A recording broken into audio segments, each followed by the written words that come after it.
Fais en même temps que moi, Harold. T'es prêt? Fait que maintenant qu'on a commencé à voyager depuis comme 4 mois, il y a bien des affaires qui se sont arrivées que c'est plus genre des anecdotes que j'ai pas nécessairement le temps de filmer. Et je m'étais dit que je pourrais comme faire une série de vidéos de même que c'est juste moi qui raconte des anecdotes des choses qui se sont passées. Puis ça fait en sorte que j'ai moins de montage à faire. Puis ça, ben c'est pas mal cool. Aussi, bienvenue au Monténégro pour cette première épisode de Anecdote Time. Ou pas ça, c'est un bon titre. On va voir. OK. Fait que cette première histoire se passe à Split pour le jour de l'an. Ça s'est passé l'année passée. J'étais avec un groupe de gens que j'avais rencontrés. Mais il y a une personne que j'avais rencontrée en Slovaquie, sa blonde, toutes les amis de sa blonde, ben des connexions. Bref, j'avais pas tant rapport dans ce groupe-là, mais j'étais quand même invité. Fait que j'étais là. Hey. Puis quand on était en groupe, on se préparait à sortir, il y a un sans-abri, un local qui est arrivé pour comme nous poser des questions. Alors,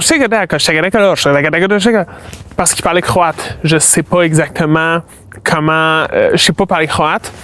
Mais dis-toi qu'il parlait quelque chose que je comprenais pas. Il me posait des questions. Puis il y a juste une personne dans le groupe, il y a une fille qui comprenait le croate. Alors, elle a répondu à la question de sans-abri. Il voulait avoir genre un endroit où dormir et il voulait dormir à l'auberge de jeunesse où est-ce que les gens du party étaient. Bref, il continue à poser des questions à la fille qui comprend le croate. Et je remarque à un moment donné, hey, ça la dérange ça, toutes ces questions-là par ce sans-abri qui commence à être un peu plus agressif. Alors, moi, qui est comme smooth comme du beurre et pas pantoute agressif, je me suis juste comme placé entre les deux. Comme je me suis squeezé dans la conversation parce qu'il était en train de la tasser vers un mur. L'auberge de jeunesse était dans un cul-de-sac. Je me rentre dans le milieu, je parle à quelqu'un d'autre, je fais semblant comme si de rien n'était. Parce que j'ai peur de la bataille.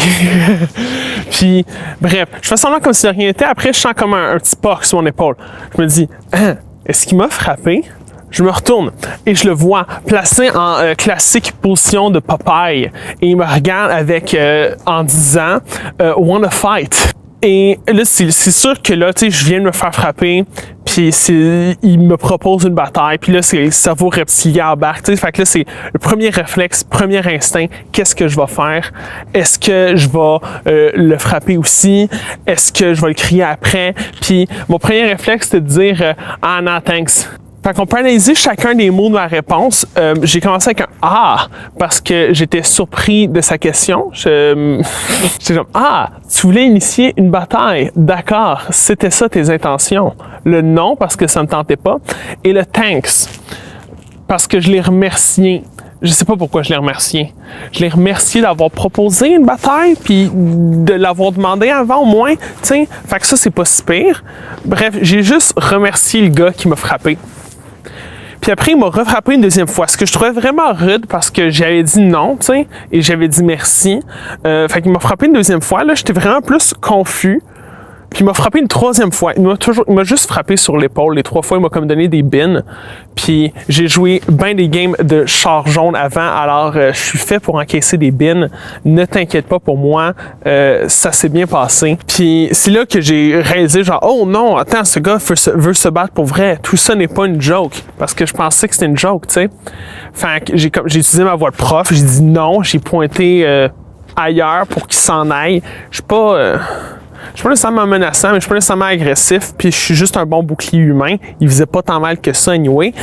Fait qu'à ce moment-là, mon ami, qui est américain, ben, il est venu à la rescousse. Il l'a pas poussé, il a pas provoqué le bataille, il a juste comme sacré après, puis il a dit de partir. Après, le gars nous a juste crié dans la face qu'il voulait un endroit où dormir. Mais c'était comme pas l'endroit où il pouvait, alors on a juste dit qu'il était pas le bienvenu, qu'il devait partir. On avait la force du groupe, on était intimidants, en tout cas, il est parti. Mais bref, cette soirée-là, je me suis fait puncher par un sans-abri 3 fois.